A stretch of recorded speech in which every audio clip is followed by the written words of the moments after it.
Morning, everybody. So we're on day 2 now of neck, shoulders and upper extremity. And I'd like to draw your attention today into what's called the hypermobile areas of the spine. So according to Professor Carol Levitt from Prague School of DNS, when we are restricted in one area, and I'm talking about the thoracic here, what happens is the cervical and the lumbar tend to go into hypermobility. So when I see people moving in class and perhaps teachers teaching, they would normally teach things like up dog, swan and things to mobilize the thoracic. But what happens is, because the thoracic is already rigid and stiff, those hypermobile areas, so those places which are already mobile, will go into more mobility, that being the cervical and the lumbar. So rather than just working in sagittal plane, we want to think of different planes. So I'm going to use this yoga strap. You can use a towel. Feet hip distance apart. Take the arms up over the head. Now to start with, you're going to tuck your chin in and slightly down. And all you're going to do is bend. And that band touches the back of the shoulders.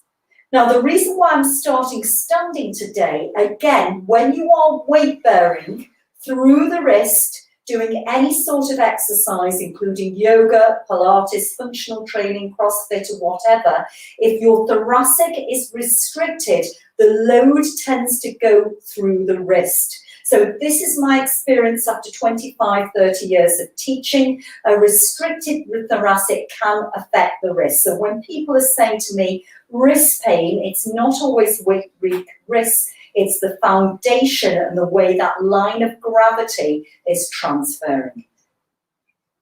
Good. And I'm going to go to my wall here. Take my feet and knees hip distance apart. Soften the knees. Take my arms into a fork. I'm going to try and get that T12 down. And then press up as high as you can. Now you can see me. My arms come away from the wall. But I'm still getting that feeling from behind. So I'm opening my front of the body in order to get the feeling from behind. So that's your focus today, is opening the thoracic through standing fork or standing Neptune fork.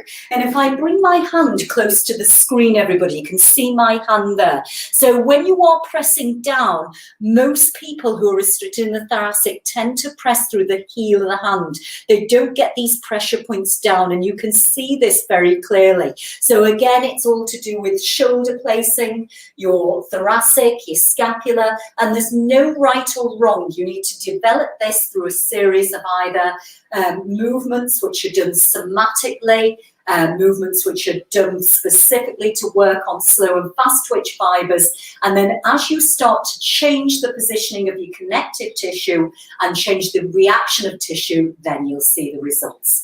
And if you enjoyed those 2 little top tips today, do put down your points below. Tell me how you got on. Did you enjoy it? Perhaps share it with somebody who sat at a desk all day. And don't forget, you can sign up for my 7-day online program, which is neck, shoulders and upper extremity. And if you want a more specific program for you, I offer 4-hour CHEK consults. And 4-hour CHEK consults look at the whole body holistically. So it's not just the function of the body, the measurement of the body, the infant development, the way you move on the floor, to standing, to primal movement patterns. It's looking at gut health, it's looking at hormones, it's looking at stress, it's looking at sleep, it's looking at stools, it's looking at so many different things. So whatever you're up to today, everybody, have a fabulous day, and don't forget to take time off your computer, off your desk at home. Get yourself trying those exercises with a towel or on the wall.